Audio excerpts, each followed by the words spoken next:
السلام علیکم ناظرین، امید کرتا ہوں اب تمام لوگ خیریت سے ہوں گے۔ تو جیسا کہ ہم سب کو پتہ ہے کہ آج 15 اگست ہے اور ملک بھر میں 15 اگست کو بڑے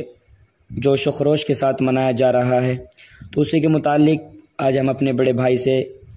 15 اگست کے متعلق اور ہندوستان کی تاریخ کے بارے میں کچھ باتیں کرنا چاہتے ہیں۔ تو بتائیں کہ آپ ہندوستان کی تاریخ کی حقیقت کیا ہے؟ جی، ہندوستان کی تاریخ تو بہت طویل ہے،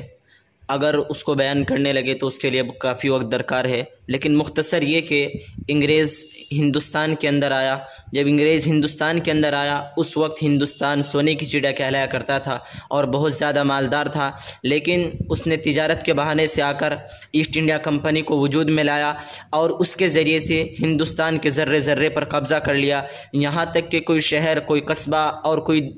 گاؤں ایسا نہیں چھوڑا جس پر ہندوستان کا قبضہ نہ ہو۔ جب ہندوستان پر انگریزوں کا قبضہ ہو گیا تو اس وقت حضرت شاہ عبد العزیز محدث دہلوی رحمۃ اللہ علیہ نے کہا تھا کہ جب ہندوستان پر انگریز کا قبضہ ہو گیا تو اب یہ دارالاسلام نہیں رہا، دارالحرب ہو چکا ہے،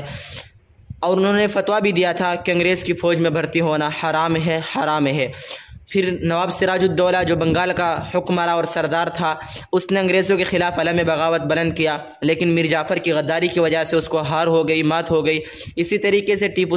ٹیپو سلطان رحمۃ اللہ علیہ نے علم بغاوت ان کے خلاف بلند کیا، لیکن میر صادق کی غداری کی وجہ سے ان کو بھی ہار ہو گئی۔ آخر تک یہ سلسلہ چلتا رہا۔ نتیجہ یہ ہوا کہ 1947 عیسوی کو یہ ہندوستان انگریزوں کے پنجے استبداد سے آزاد ہو گیا اور آج تک آزاد ہے، لیکن افسوس یہ ہے کہ کچھ فرقہ پرست عناصر ہمارے آزادی کو چھیننا چاہتے ہیں، نئے نئے طرح کے قانون لا کر، کسی طریقے کے قانون لا کر جو مذہب کے بھی خلاف ہیں، ذات پات سب کے خلاف ہیں، سب کے خلاف ہیں، لا کر ہمارے آزادی کو چھیننا چاہتے ہیں۔ لیکن جب تک ہمارے جسموں میں جان باقی ہے، سینے میں قرآن باقی ہے، اس وقت تک ہم آزاد ہیں، اور آزادی انسان کا فطری حق ہے۔ کسی کے آزاد کرنے سے انسان آزاد نہیں ہوا کرتا، بلکہ آزادی تو انسان کا فطری حق ہے۔ انسان اگر کسی کے سامنے جھکتا ہے تو وہ صرف اللہ رب العزت کے سامنے جھکتا ہے، کیونکہ آپ نے دیکھا ہوگا کہ بہت سارے مالدار، بہت سارے بادشاہ آئے اور انہوں نے ظلم و ستم کر کے لوگوں کو اپنے سامنے جھکانا چاہا، لیکن جن کا ایمان کمزور تھا وہ تو جھک گئے، اور اللہ نے جن کے ایمان کو کامل اور تقویت دی تھی وہ ہمیشہ سر بلند رہے، کبھی سر نگو نہیں ہوئے، اور آج آخرکار آزادی کا نتیجہ ہمیں یہ ملا، جس کو شاعر نے یوں بیان کیا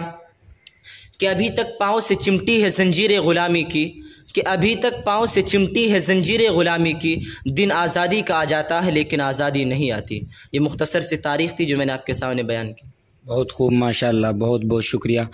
تو دیکھیے آپ نے دیکھ لیا کہ کچھ مختصر وقت میں اور پوری تاریخ آپ کے سامنے لا کر رکھ دی گئی، لیکن میں امید کرتا ہوں کہ انشاءاللہ آنے والے وقت میں، آنے والے ٹائم میں ہمارے ملک اور ترقی کرے گا اور ہمارے ملک میں امن و امان باقی رہے گا۔ تو آج کے لیے اتنا ہی، بہت بہت شکریہ دوستو۔ ویڈیو اگر اچھی لگی ہے تو لائک، کامنٹ، شیئر کریں، چینل کو سبسکرائب کریں۔ جزاک اللہ، السلام۔